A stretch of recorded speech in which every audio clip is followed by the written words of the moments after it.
Hi guys, how are you all? Hope you all are doing well. So this time I'm back with candles, and I want to say that I'm not at all a crafty person because I just I just don't have the patience for it or the inclination. So I don't do too many crafty things. But what happened in our house the other day was that we had kept these candles. These are citronella candles, and it's summer, and there were a lot of bugs flying around. And what happened was that this entire because of the heat the next day, California heat, we're going through an intense heat wave here. So because of the heat, all of the candle had melted and covered this the wick. And I was like, should I toss this out? I mean, I couldn't. I tried pulling it out, it didn't work. So look at how pretty it is, and my cousin gave it to me, and it goes really well with my decor. So I was like, no, I want to save it. So then there started this project. And so I just want to say that, do not toss out nice candles. The same thing happened with this citronella candle too. And I was thinking, and I bought these for like $7, $8 from Target. And, I would have had to toss out all of these. So 2 of these and 2 of these because I thought they didn't work. But I figured out a way where you don't have to waste your candles. And not just that, you can also make your own candles. And it's not that hard. If I can do it, anyone can do it. So give this a try. So guys, this is what I did. I went on Amazon and looked up a few items and reviews, and I kind of zeroed in on this product. I have no idea if it's a well-known product, but it worked for me. And it was about $20. It's called Ding Pie. Kind of an interesting name, but it works, so no regrets now. And what it has in it are wicks. So you use this as the wick. Then it has soy wax. Now I've used up most of this because I got so excited. Now this is all that there is left of it. Then it has a pouring pot, and it's a nice stainless steel pouring pot. I used this already and I really liked it. It's got measurements and all of that, which I never used because I don't follow the manual or read directions or follow instructions. I'm just that kind of a person. Anyhow, but I did watch some YouTube videos, and that's how I figured out how to do it. And then there was this little kind of a spoon. I feel like a chemist or someone who works in an apothecary. And I think this is just to kind of mix the oils. So that's that. And then I used a glue gun. Now my daughter used to have, she bought it many moons ago when she was in 4th grade or 5th grade. She was like, oh, she's the crafty one.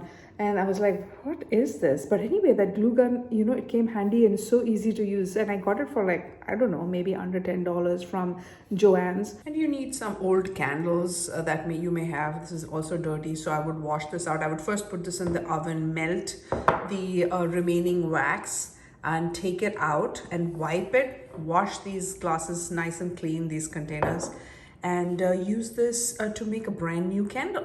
That's it. That's all you need to get started and to make your own candles, to repurpose old candles.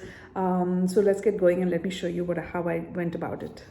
So just put a little bit of the glue in there and stick one of these wicks. For a small one like this, you only need 1 wick. Stick it in there, and you have to hold it up straight. Now for that, they had given this particular device that you can use and just kind of thread it and leave it on there so it'll keep it straight. I forgot to mention, along with that device I just showed you, they also gave these little stickers. So you can use these stickers also to hold the wick down. But I read somewhere that's not as useful. That's why I used the hot glue gun, since I had that lying around anyway. Then I melted some wax the lazy way.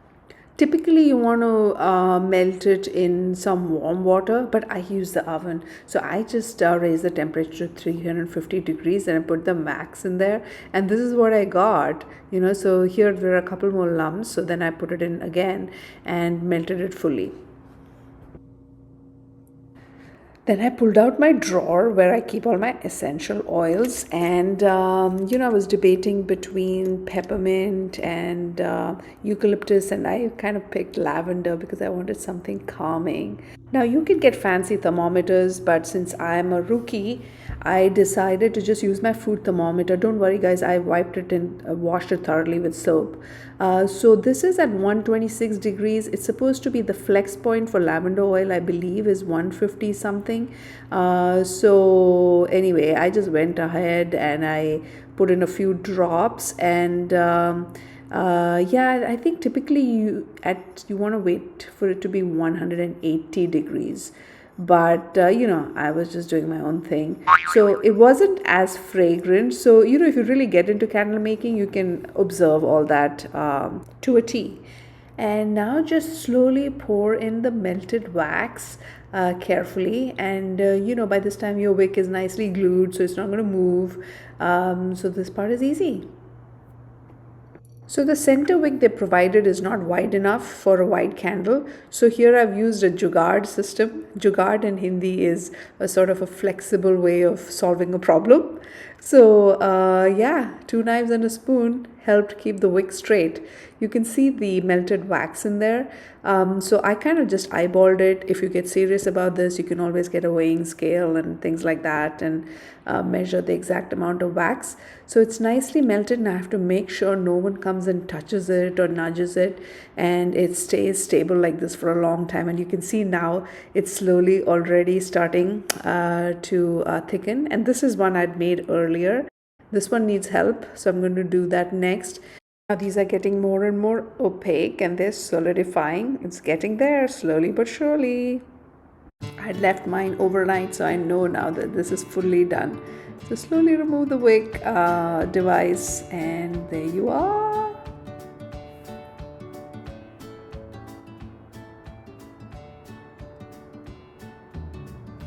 Voila! And just snip off the extra bit with scissors.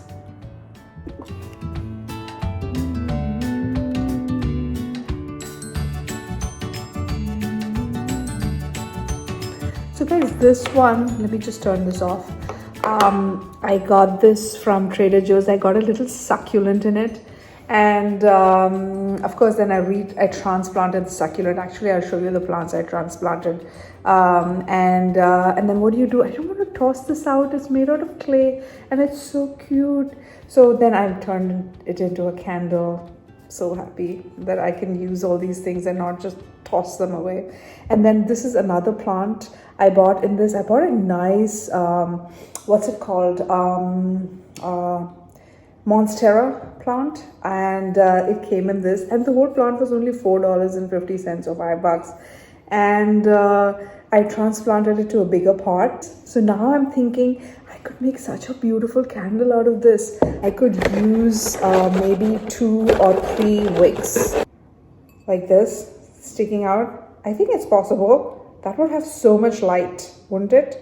So yeah, I'm going to make a nice big candle, and maybe at one point I could even give these as gifts to my friends if I get good enough at it. Maybe even incorporate some lavender into it, because it's lavender season here now in July. Beautiful. So that's that, and then I want to show you this nice lighter. It's made by Raydea. It's only $13 or $14 on Amazon.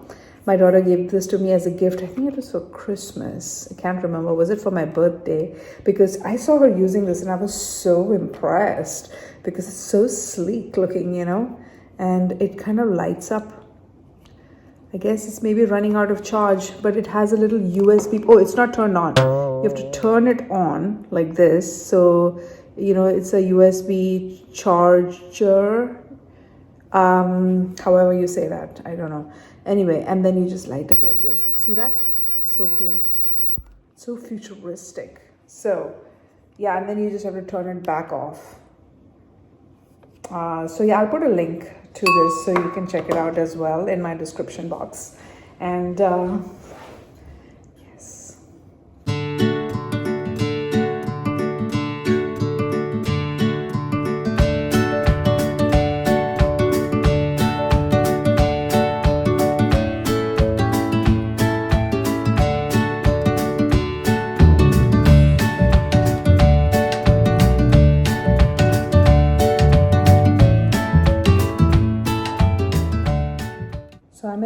candlelight, guys.